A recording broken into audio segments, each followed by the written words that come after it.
Hello, Grace. Welcome back to our reading plan. Today is August 11th, and we are starting in Jeremiah 49 today. And then we're jumping around a little bit in 2 Kings and 2 Chronicles, but we are also going to be coming back to Jeremiah 22 and 23. Now, the section we start off with today in chapter 49 is a part of a larger section in Jeremiah where he prophesies against the nations.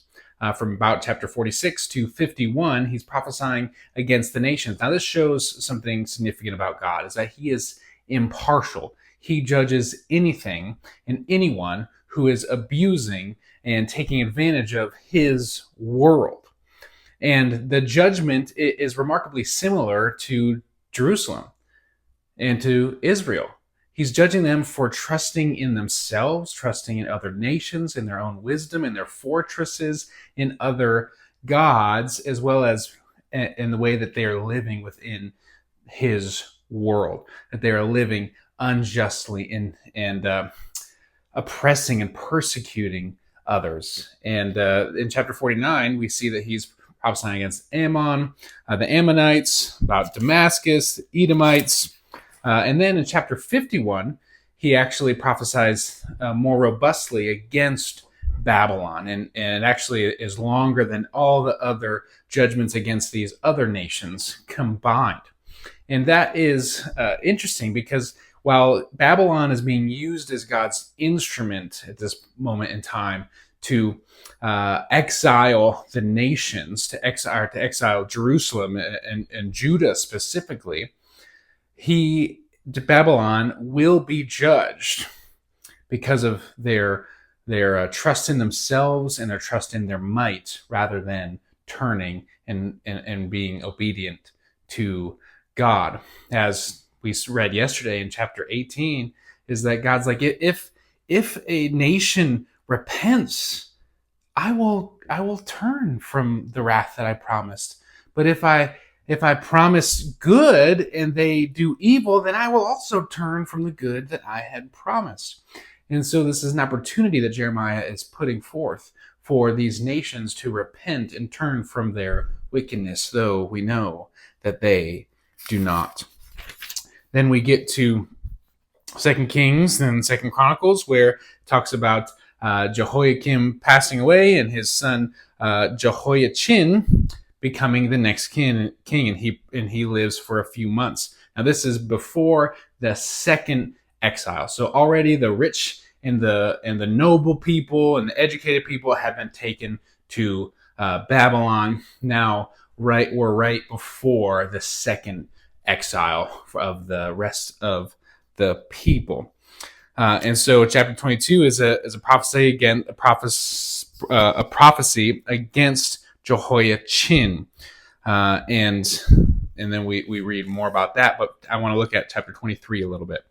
Now, this is, you might recognize this from chapter 18.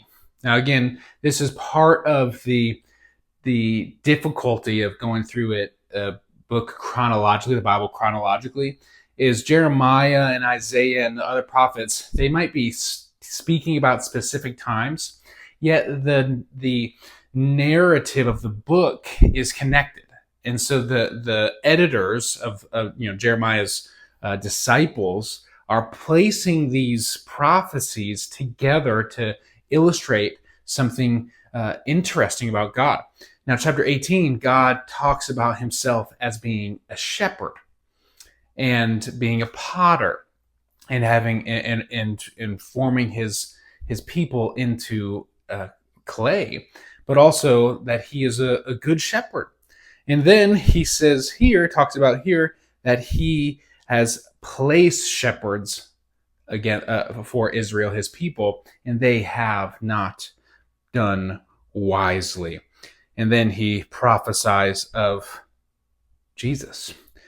For the time is coming, verse 5 of chapter 23, when I will raise up a righteous descendant from King David's line. He will be a king who rules with wisdom. He will do what is just and right throughout the land, and this will be his name. The Lord is our righteousness. In that day, Judah will be saved, and Israel will live in safety. In that day, verse 7, when people are taking an oath, they will no longer say, as surely as the Lord lives, who rescued the people of Israel from the land of Egypt. Instead, they will say, surely as the Lord lives, who brought the people of Israel back to their own land from the land of the north. Now, this is, again, the same phrasing that Jeremiah used in chapter 18. So this is a connection that Jeremiah is trying to get us to make, is that the good shepherd will come and he will bring his people from exile into the new Jerusalem. And now this has this has a fulfillment within the exilic time period, but also has a future fulfillment when he will bring us to himself in the second coming. Now, chapter 23 also goes on to talk about the false prophets. And these are people who are speaking the exile is not going to be very long. Don't serve Babylon. Just be here, and then God will restore us. And God says, no, I have not sent that. That's not what I'm telling you to do. And we'll read in chapter 29 in the next day or so that God has good plans, but he needs them to build and be within this society, within Babylon, for the rest of their lives. They are not going to see Jerusalem again. And so he's saying, these false prophets, they're speaking lies to you. And they want you to give them money. They want to be esteemed within society. And so this is what happens when we have false teachers who are just wanting to tickle ears. They want you to say to love them. They want the world to love them, as opposed to speaking the truth like Jeremiah is speaking. And so this is, again, a challenge for us. Are we looking for people to tickle our ears, or are we looking to be obedient to the truth? And that is what I'll leave you with today. Jesus is the future king, and we must follow him fully and not our own ideas and our own ideals. We need to follow what Jesus has laid out for us. God bless you.